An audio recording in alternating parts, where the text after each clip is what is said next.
pro-crypto president now, right? He's actually gone on television and spoken at events saying he wants to create a strategic Bitcoin reserve. We've got companies following the US MicroStrategy playbook, adding Bitcoin to their balance sheets. We've got a pro-crypto SEC chair nominee in Paul Atkins. We've got pro-crypto, pro-Bitcoin Secretary of Commerce nominee Howard Lutnick from Cantor Fitzgerald, whose company owns about 5% of Tether. So the headwinds that we had or still have under this administration are quickly turning into tailwinds. That was the CEO of Abra, a leading crypto platform, on CNBC explaining how the shifting political landscape has turned headwinds into tailwinds for crypto adoption. With this newfound momentum, 2025 is shaping up to be mega bullish for crypto. From bold price predictions for Bitcoin and Ethereum, to the rise of stablecoins, and nation-states adding Bitcoin to their balance sheets, we've gathered insights from the most trusted voices in the industry. Let's dive in. Let me pin you, because you're Mr. Prediction and you're Mr. Accurate. It's a year from now. Where is Bitcoin 1 year from now? Bitcoin 1 year from now, I think is something around 250,000. 250. Okay. So it's early then. If you could buy a stock at 10 and in a year it could trade to 25, that's a pretty good investment, right? Yeah, very good. And, but knowing that it is hyper volatile, Right. People don't like the volatility. I understand.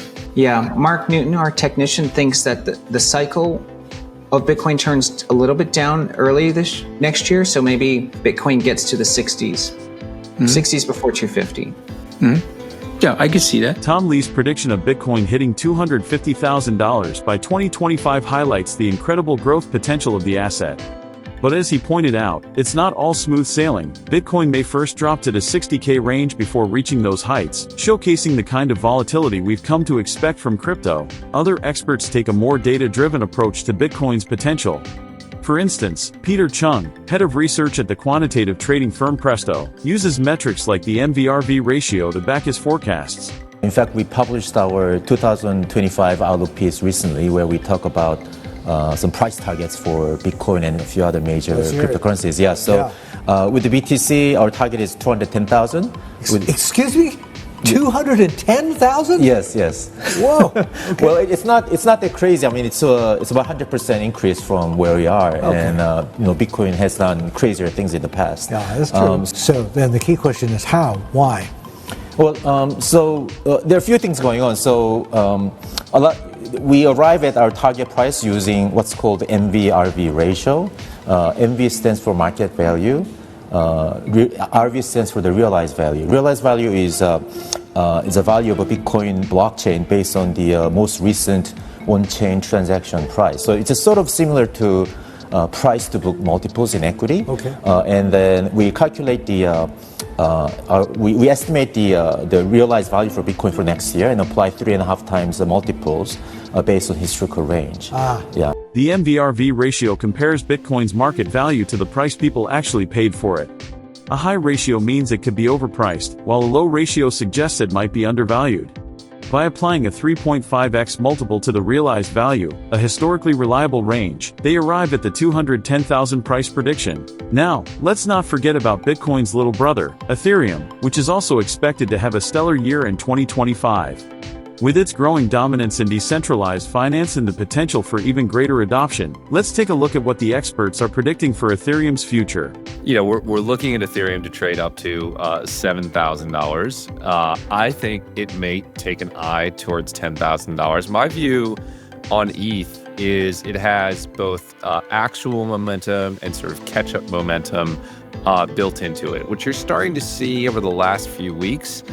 We think the market has somewhat overlooked the strong progress we've seen in the ETH ecosystem, particularly the growth in activity on the layer 2 networks. And it's going to come back to it. We see it as almost a contrarian bet.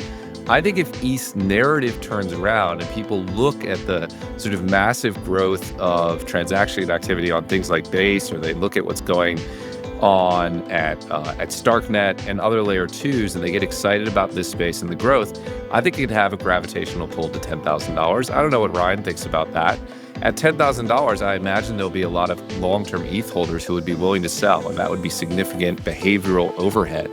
But, once we get above new all-time highs, there's almost this price gap or this air gap until you get to the next behavioral sell level.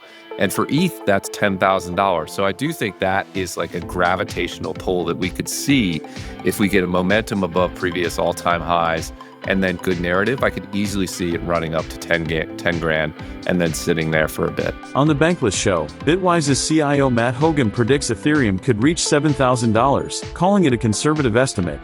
He highlights that Ethereum's progress is often overlooked, which we think could be due to its complexity compared to Bitcoin's simpler digital gold narrative. The Bitwise team also points to growing Layer 2 activity, like Coinbase's blockchain base, as a driver that could push Ethereum to $10,000, unlocking new all-time highs and pushing price discovery. Price predictions aren't the only focus for market experts. Let's shift gears and explore stablecoins, with insights from Chamath Palihapitiya, a billionaire investor and founder of Social Capital.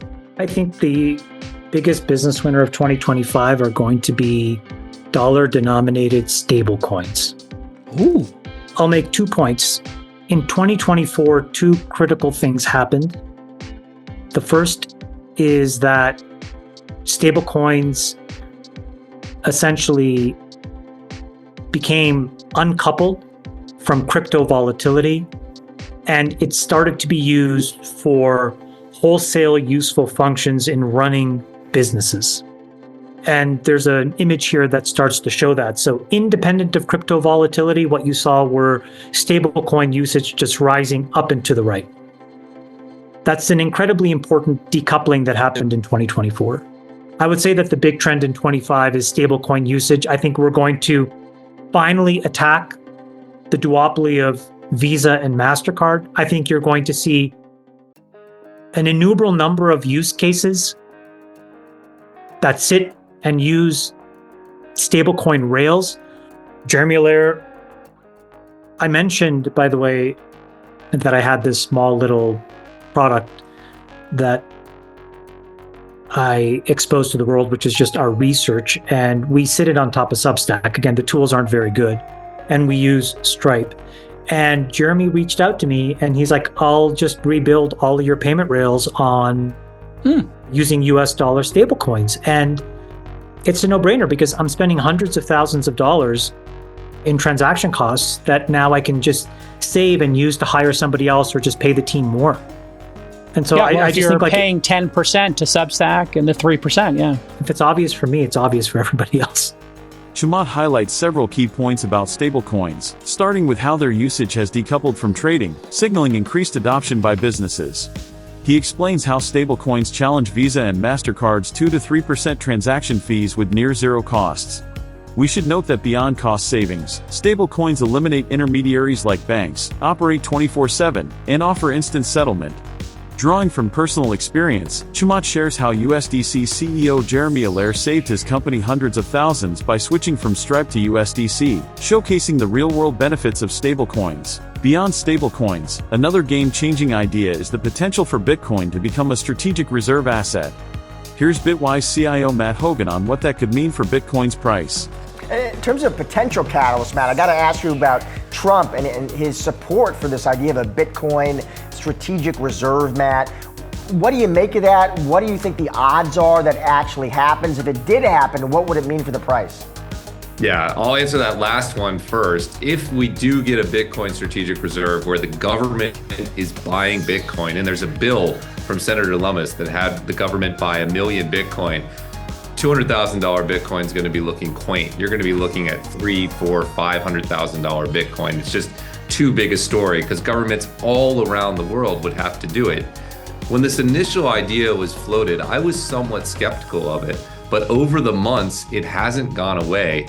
In fact, we continue to see leaders in the Trump administration suggest that they're open to it. I still think, maybe it's less than a 50% chance, but it's not zero. And again, if it happens, or if we start to see it happening in other countries, you're going to see, a rip up in Bitcoin that will make 2024 look pretty docile in comparison. Matt explains how a US Bitcoin strategic reserve could trigger a domino effect, with other nations quickly following suit. While he considers it a coin toss, Anthony Pompliano highlights how countries like El Salvador are already purchasing Bitcoin, and others are quietly holding the asset. We know that El Salvador and Bhutan, they've already been buying Bitcoin, mining Bitcoin, and generally just putting Bitcoin on their balance sheet. El Salvador now has more than 6,000 Bitcoin on their balance sheet. But we also know that many other countries are starting to participate as well. There's countries in the Middle East that have joint ventures with publicly traded US mining businesses. We've seen Russia come out and say that they're mining Bitcoin and they're using Bitcoin for certain transactions because they can't be censored. And then there are rumors of many other countries around the world that are either buying Bitcoin and not announcing it, or also using state energy to mine Bitcoin as well. Bitcoin is good for countries if it's good for institutions and for individuals. Nations, much like Wall Street and large asset managers like BlackRock, which recommend allocating 2% of portfolios to crypto, may start to see the same value. Pompliano emphasizes that if Bitcoin is good for individuals and corporations, it's also good for nation-states. If you think 2025, with a changing administration, institutions buying Bitcoin, and even the possibility of a US Bitcoin reserve, will be a mega bullish year for the asset class, give this video a like. Let us know in the comments which prediction you think is most likely to come true. As always, thanks for watching. Please remember, nothing in this video is financial advice. If you enjoyed the content, don't forget to subscribe and join us as we continue learning and staying ahead of the curve.